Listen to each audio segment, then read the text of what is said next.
All right, so Terrence, I'm gonna probably, every 10 minutes or so, probably have to stop. But Okay. okay. Got it. All right, I think we're rolling. Okay, go ahead. Awesome.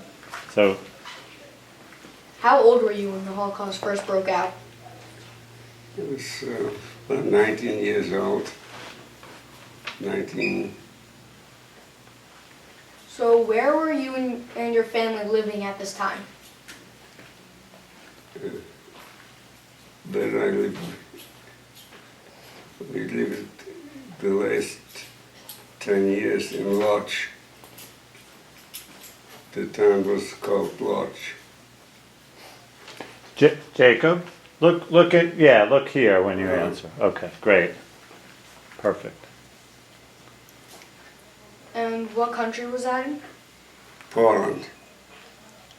So what happened to your family? What happened to my family? Well, four sisters. I got four sisters. Two sisters went to Auschwitz. One sister of mine, what people told me from that town where my sister was living, she was in the woods in the partisan, and she got killed there. And one sister, I found it in the 80s, 1980s. She got somehow a message in the forwards in the paper. She looking, and we got contact with her. My brother started calling her, and they cut it off because she was in Kiev in Russia and Ukraine. And so I was during the war in Russia, so my brother told me I should talk with him. I took the telephone. I couldn't speak a word Russian. I speak Russian fluent, but after so many years I forgot. So I decided I go to Russia. I went in the 80s to Russia, to Ukraine, to meet my sister. And the other two sisters and my mother, they were little. They went right to the crematorium.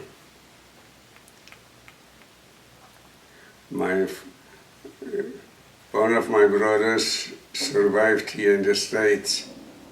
He was a rabbi in the United States, a rabbi in Brooklyn. Later, the Lubavitcher rabbi sent him to Miami, and he opened a synagogue in Miami. The synagogue still today in my brother's name. And, one lady what lives here, Diane, she was attending to my brother's shul. And the other brother was in French in Paris. And the four brothers, not four, three brothers, they survived in Auschwitz. This is, the three brothers survived.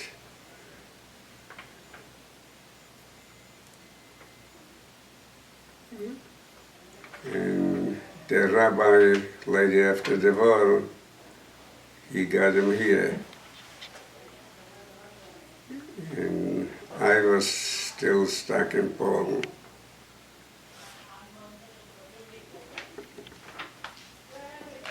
And the brothers, they were in Germany. And I want to join my brothers in Germany when I come back from Russia.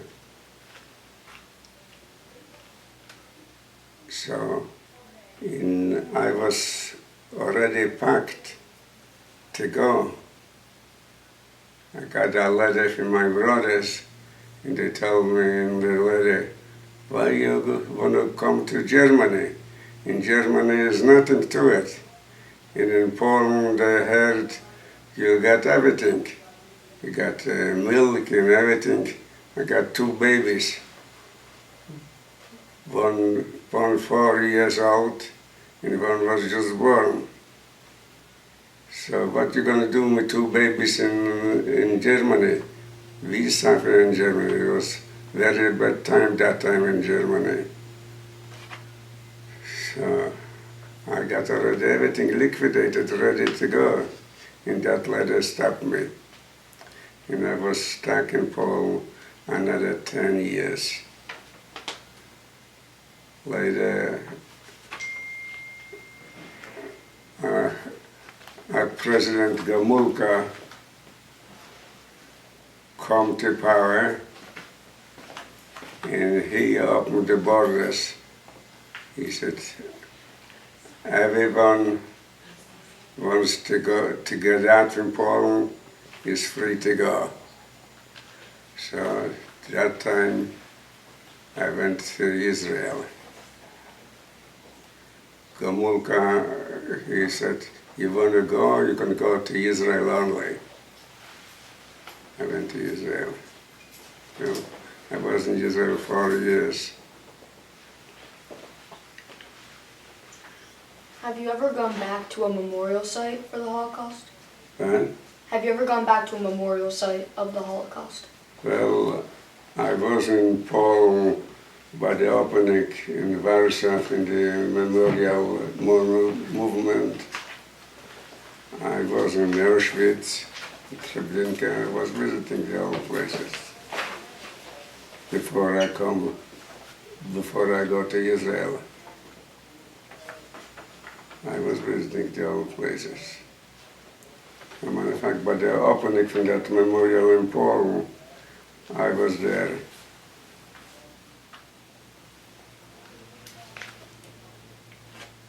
Did any of your family members play an important role in the Holocaust? Huh? Did any of your family members play an important role in the Holocaust? I can't get it. Pardon me?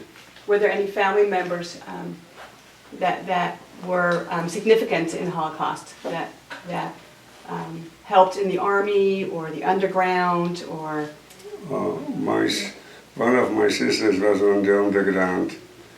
She was killed in the woods, and she was in the partisans. One of my sisters. One of my sister, I didn't know what happened to her, but in the 80s, I found out she was in Russia. One of my sisters. So till the 80s, I figured both sisters perished. So one got killed. And 2 of my brothers, one was in the States before I was born even.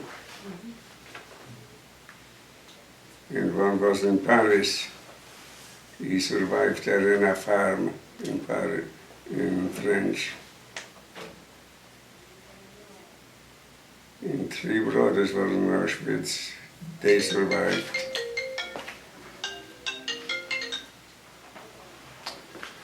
All right, let me reset this. Hang on 1 second, okay. Jacob, do you want to, Sure. Which ones have we asked so first? I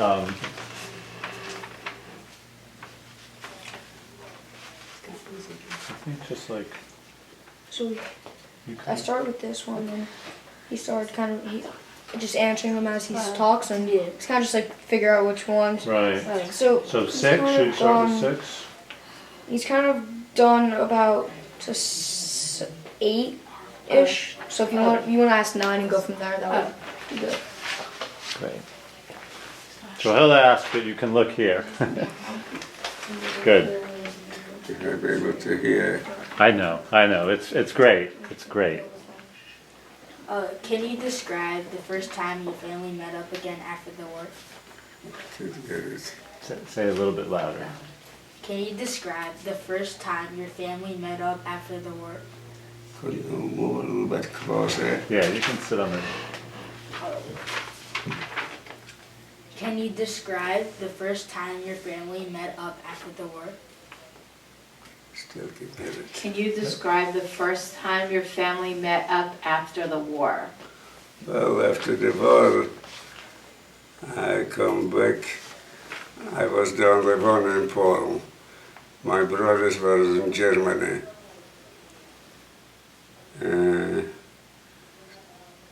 After I got in contact with them, they told me about my mother and the two sisters. They went to the Auschwitz and they didn't see her no more. My father, he died in Poland. They called the doctor and the doctor said, "There's nothing wrong with your father. You just give him some food." He died from starvation there. There was no food available at all. One of my brothers, the younger brother, he ripped it up the stones in the backyard. Like here we got backyards from asphalt, from concrete. Over there was like made up from stones. They call it cat stones. The stones were shaped like a cat head. There was plenty of them. They make it out like they make instead of asphalt or concrete. So, and he planted some kind of food in the backyard. And he was sitting in the backyard all night watching, because people are going around hungry there. They would steal and dig it out. So that's how they survived. One of my brothers, the older brother, what they told me, was working in some kind of factory. And they got a job to go oiling the machinery. That was the job. And the two younger brothers from me, I didn't know what they did in Auschwitz, but they have somehow survived. So many survivors think that it can be hard talking about the Holocaust. So how do you feel about talking about it? I didn't get it. How do you How did you feel feel- about how do you feel? talking about the Holocaust? Well, I don't feel too good. I try it if I get something. And everything wakes up. How has the Holocaust years affected you today? Huh? How has the Holocaust affected you today? How's the Holocaust that? Affected? Affected you? Effect. How's the Holocaust affecting me? That's a good question. Well,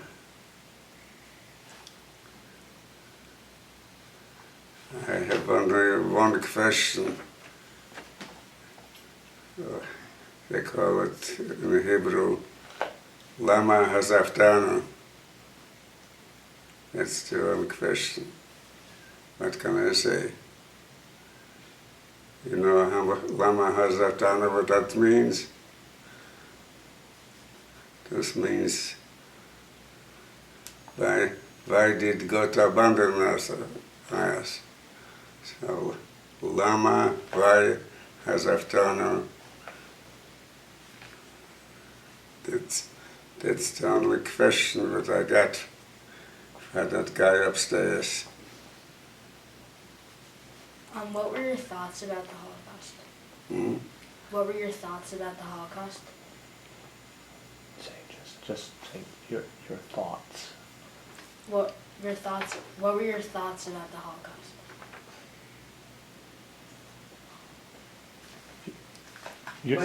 Your thoughts, about the Holocaust. Huh? Your thoughts, My thoughts, yeah, about the Holocaust. well, was a terrible thing happened.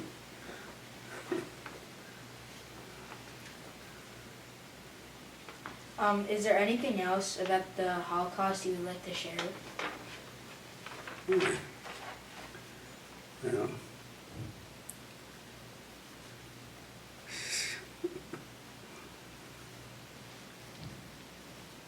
I don't know what to say about that. Once you defeat what is the question?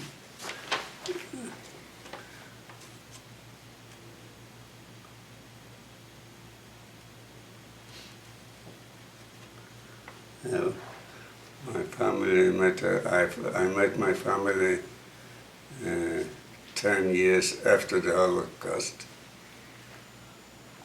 because my brothers, 3 brothers, they were in Germany, and they depart to the States from Germany. And I was stuck in Poland. The borders in Poland was closed completely. A fly couldn't go through, not like here. You know, Trump builds a wall and still coming in. Well,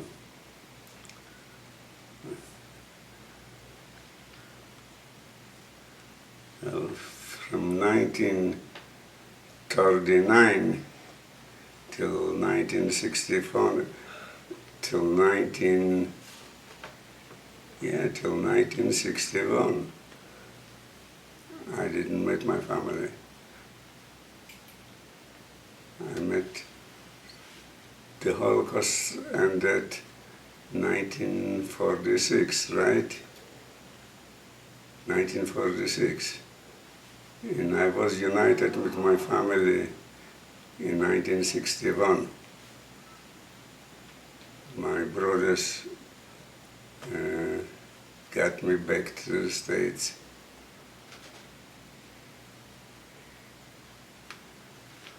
So, Did we get most of them, Terrence? I think. Yeah, I Um, think so.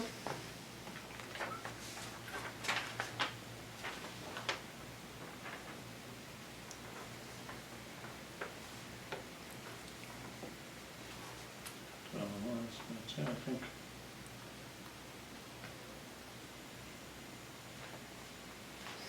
Anything else you want to ask, Jacob? Hey guys, see that for a second? Yeah, sure.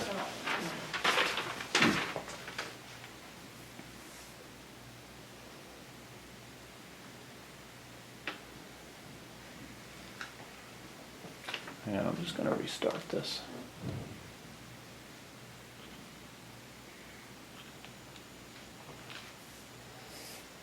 So you said He wants to ask you. He wants to just ask one more question.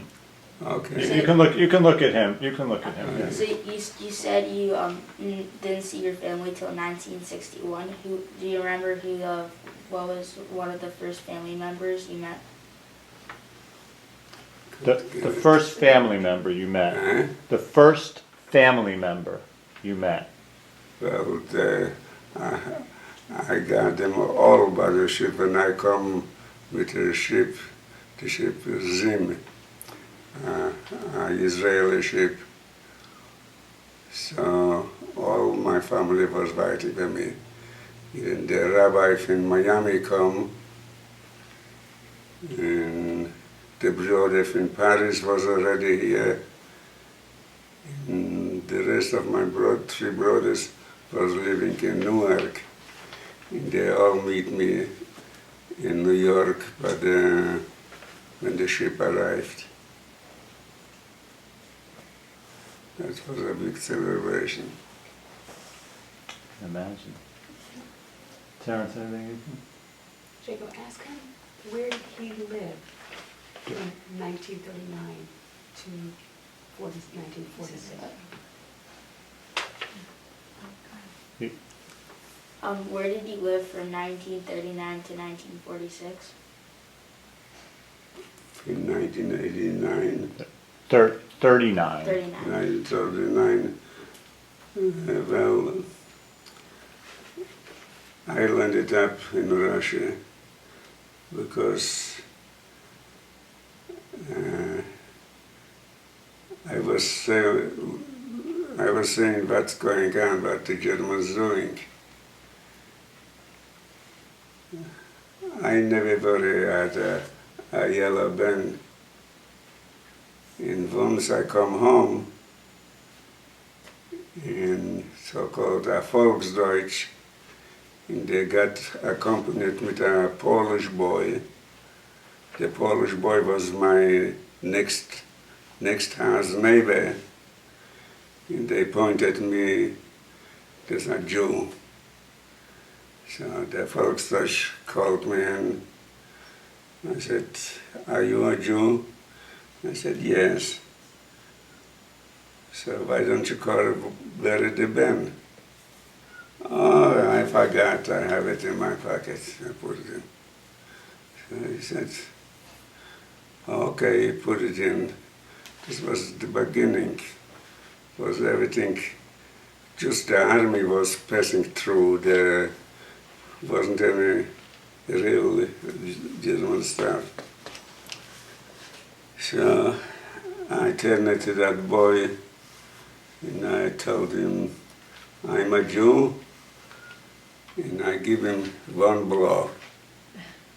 And that boy hit the ground.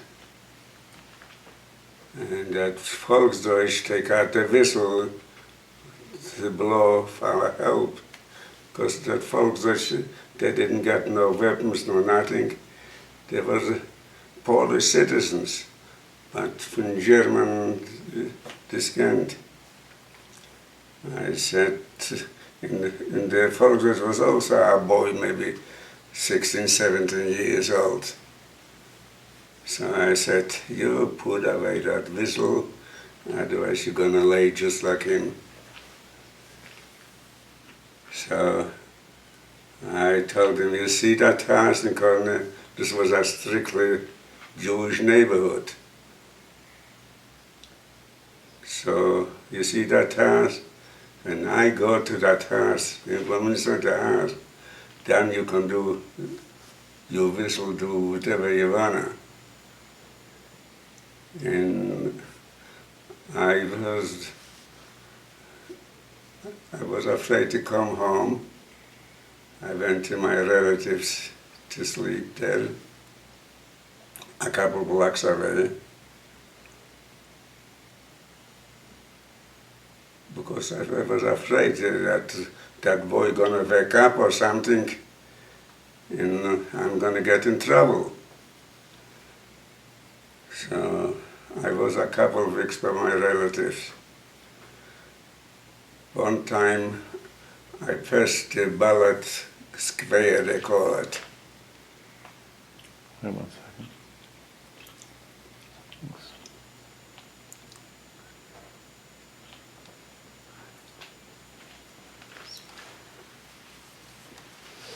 Let me just do one. Let me try one thing.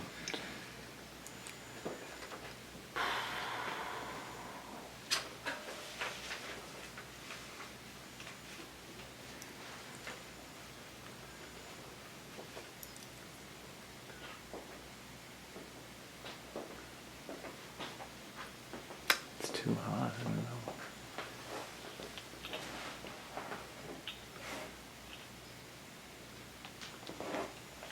Okay, go ahead. I passed the Ballot Square and I see some commotion there. Like I said, I never buried the Ben, so I go closer to look what's going on there. So 10 Jews were hanging there, and they just got just square signs, diese Judenverbrecher. And they was all in my neighborhood. They was respected citizens there. So this triggered my escaping from Poland. I tried to persuade my father to come with me to Russia. He said, to Russia? In Russia, the storms are thrive, non-kosher. He wouldn't go, and he didn't believe it. The Germans can do things like that, because he was in the Russian army by himself, not by the communists, by the Tsar Nikolai, and he got together with German war prisoners, soldiers, and they have the best thoughts about the German people. And I couldn't persuade him to come. So I finally decided to go myself. So, and they ended up, they one day come and they took my 3 brothers and 2 sisters. So the sisters never returned, just the brothers returned. That's it. So I was with the Germans maybe about 5-6 months. The place where I used to live, this landed up, this was the ghetto. And just in my time, they started to evict the Jewish from the rich neighborhoods into that ghetto. So I see later the what you may call it, the Gestapo come in and they start everything real strict. Sounds like burning under my foot. So I decided to get out. And to get out, the only way to get out is to Russia. Czechoslovakia was occupied already by the Germans. Austria was occupied by the Germans. The only border which was the escape is to Russia.